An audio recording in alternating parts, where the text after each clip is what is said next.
This week on Spartan Up, we talk with Reno Rolle about food and obstacles, and it's brought to you by FreshBooks, small business accounting software designed for you.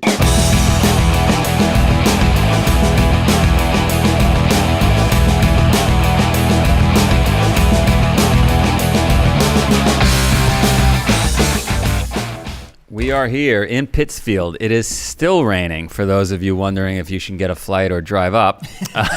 You should. Get here before it stops, because the mountains are incredible with those clouds. They're gorgeous. I'm here with Colonel Nye, Dr. Johnny, and Safra Lavouf. We'll get that right by the end of this season. It doesn't matter.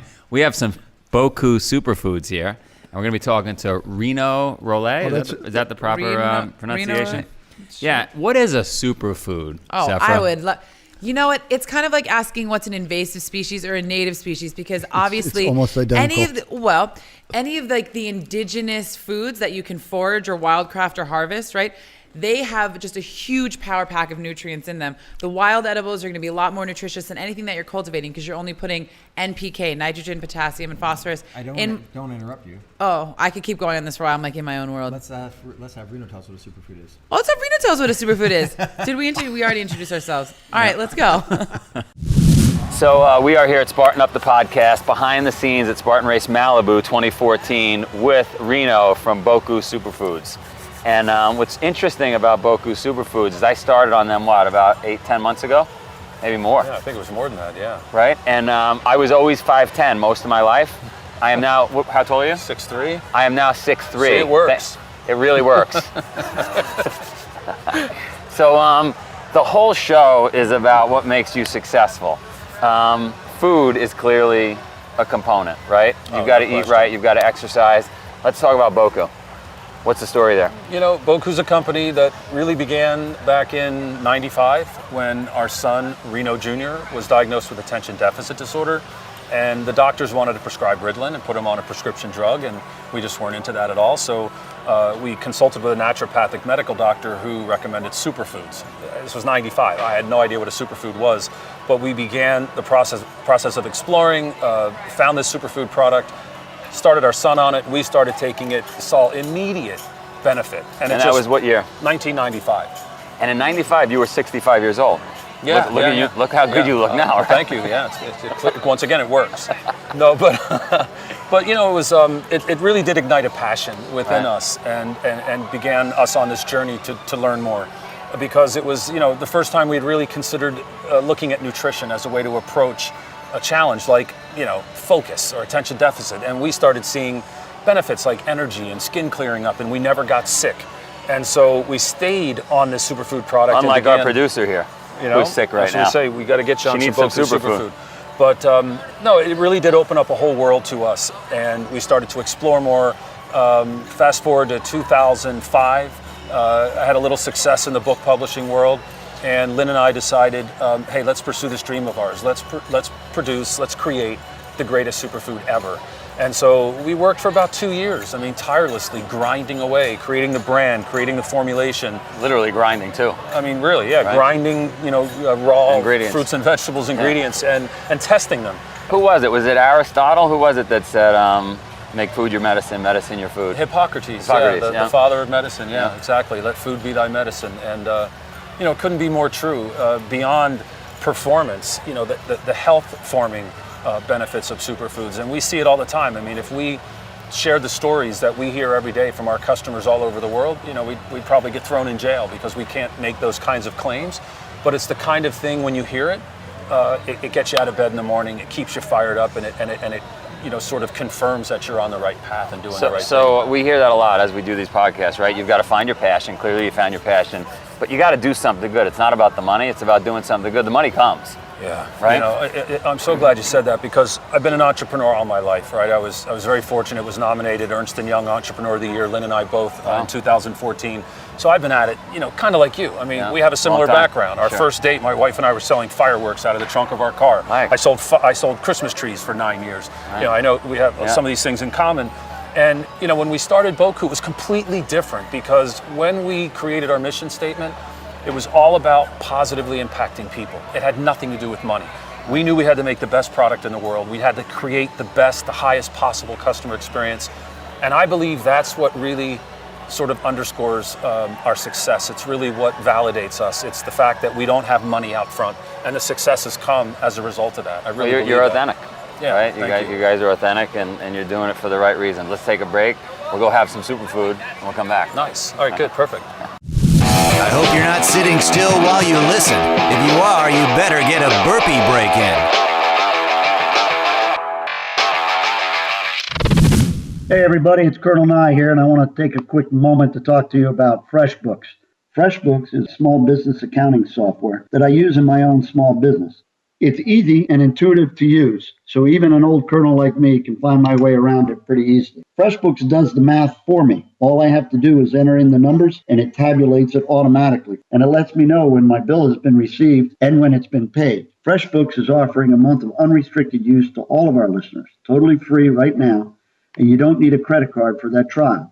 To claim your free month, go to freshbooks.com/Spartan and enter Spartan in the How Did You Hear About Us section. And most of all, FreshBooks allows me to get out of the office, get off the couch, and get out there and exercise. And it can do the same for you. We're back. We just had some superfood, so if I'm a little jumpy, you know why. You're always a little jumpy. I'm always a little jumpy. What made you successful? What are the 2-3 lessons that we could get from your life? You know, Joe, for me, honestly, it's an ongoing process. I've been grinding away all my life, and you know, similar to Spartan races, I've encountered countless obstacles.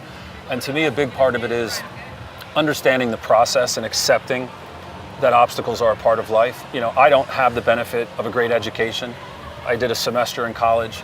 I grew up, my father was a janitor at a janitorial maintenance company. I worked from the time I was 5 years old. 5 kids, you know, we never took vacations, things like that. So, but I always had that hunger and that drive to succeed. And where did that come from?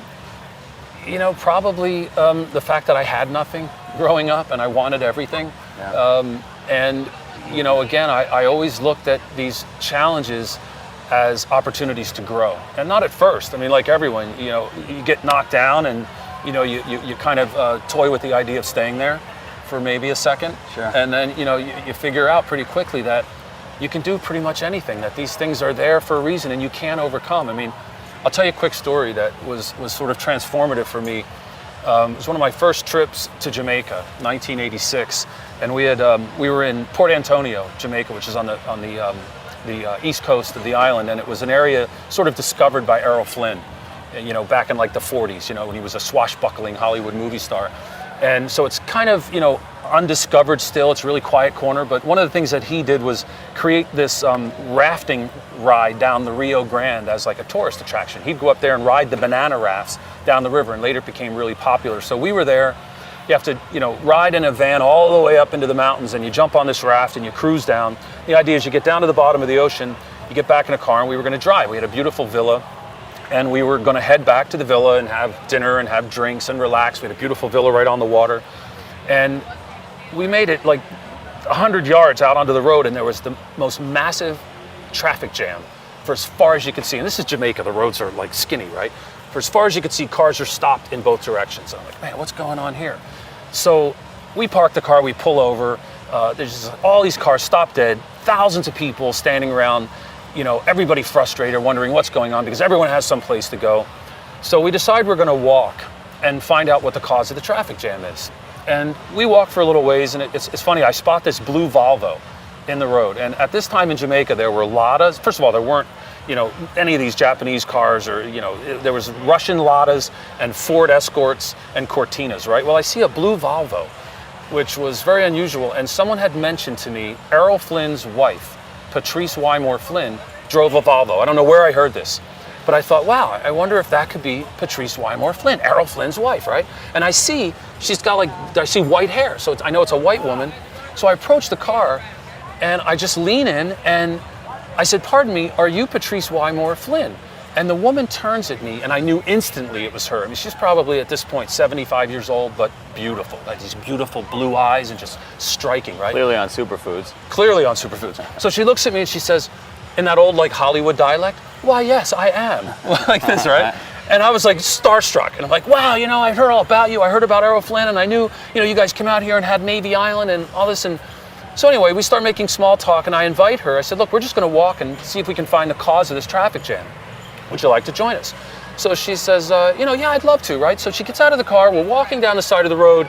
It starts to rain. We grab these big leaves from the bushes, and we're covering over our heads. It's one of those moments where you want to pinch yourself, right? Like, is this really happening? So we're chatting. She's telling us these old stories of Hollywood and all the celebrities and the Queen of England that came to visit, and all these the aristocracy in Jamaica back then. And finally, we get to the cause of the traffic jam, and it's a giant, a huge truck, one of those British Leyland military personnel carriers, right? With the big canvas over the back, and the tires are like this big, and it had collided with a car and turned and went completely perpendicular and blocked the road 100%. You couldn't get by with a bicycle.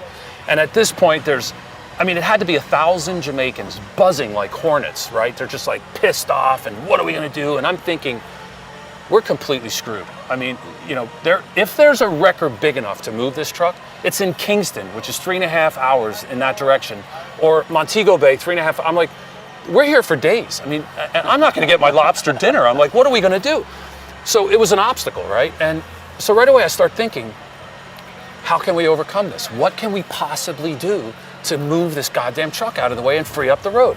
So I look at my buddy who's with me, Bob Dunlop, and I say, he's an engineer, right? Like a construction guy. And I said, Bob, if we got enough people around this truck, could we move it? And he thinks for a second and he goes, no way, impossible. I said, impossible? I go, why? How's it impossible? He goes, because you'll never organize these people. And I said, okay. So without even thinking, I jumped up on the back of the truck and I summoned my best patois. And I'm like, hear me now. We can move the truck. And these black dudes, Jamaican guys are looking at me like, fuck, man, I'm crazy, man. You can't move the truck, man. Right? And I'm going, no, listen, man, we can move the truck. And I got one guy. And I made eye contact when they say, win one guy, you'll win the crowd. I got one guy, and I locked down on him, and I'm explaining, look, if we all get shoulder to shoulder, we're strong enough. We can move the truck. And he looks, he says, I'm right, man. I'm right, we can't move, come on, man. And so I jumped back down, and all these people come along, and it's one at a time, and we grab a piece of the truck bed. How many guys? There's probably 20 or 30 guys, right? Around the back. There was nobody in the truck. It was an empty, steak body. Right. So I thought, it's not that heavy for a bunch of guys. So maybe it was 40 people. I don't know. But we went elbow to elbow, shoulder to shoulder around the whole bed of the truck. And we start rhythmically bouncing. And you know what? I knew instantly, we got this motherfucker. Like, we'll move. You could feel it going. Right. Can I say that? Yeah. So I'm like, we can move this thing, right?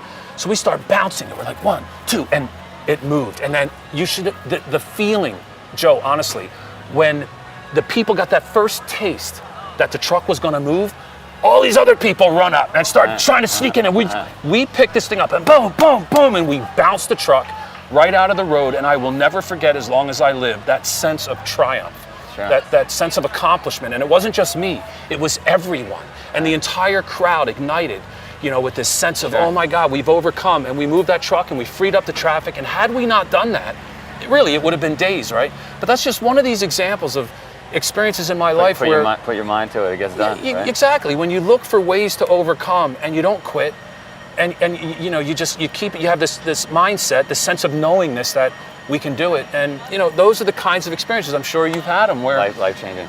Exactly. Yeah. Well, the great story. I love that story. The bad news is what we're going to do today is about 9 of those trucks. Right. So That's all right. They ain't moving. That's all right, man. Well, they'll move. We'll go around them. We'll go around them. Yeah. Spartan race. Let's go get it done. Yeah, absolutely. That was great. Great to talk to you, Joe. Thanks, man. I'm super excited about Superfoods. Me too, Joe. Been holding this from you guys, but my kids have been drinking green juice, superfood, from Boku for 3 years now. I've been testing it. I wanted to know for sure before we went out to the public with it that testing it was it on okay. his children. Yeah, my kids wouldn't be turning blue or something. I had to test it on the kids. Yeah, so people would know I was serious about it. And I'm really excited about getting this guy off just burgers and bench presses. Yeah, that's very kind of you, Joe. Just if you could follow me for half a second here. This is I brought this from my home. My wife made homemade granola from maple syrup right here in Pittsfield, and nuts and almonds and grains. Sea and salt I harvested. Little sea salt and in there. I've eaten half of it. Yeah. I love it. But I do like a good burger and even a beer now and then. Shock of shocks. What do you think about Reno? I thought it was great. And you know what was really great about it too is he talked about that this wasn't an overnight thing at all. He talked about having worked hard at other jobs, and then one day when they started eating this food themselves, kind of like you said, experimenting on the family, he said it impacted them so much. He said, we got to run with this. We got to make this available to other people. So I thought you could really tell the passion came through, that he really believed in it. I'm gonna admit, it's funny you're teasing Colonel Nye about his diet. I guarantee his diet is better than my diet right now. I used to eat great and was in terrific shape, and I would say that right now I've actually been eating very poorly, and I'm excited about this. These podcasts are good for us too. It's like, I watch these and I think, man, I know that. Why aren't I doing that? I'm excited about coming to your cupboard after this and rating it, taking all of your kids Boku, and they'll have to start from scratch tomorrow. No, but very seriously, like Reno was a great spokesman, where some people you feel like they're trying to sell you something. He wasn't trying to sell us anything. He was just sharing his story.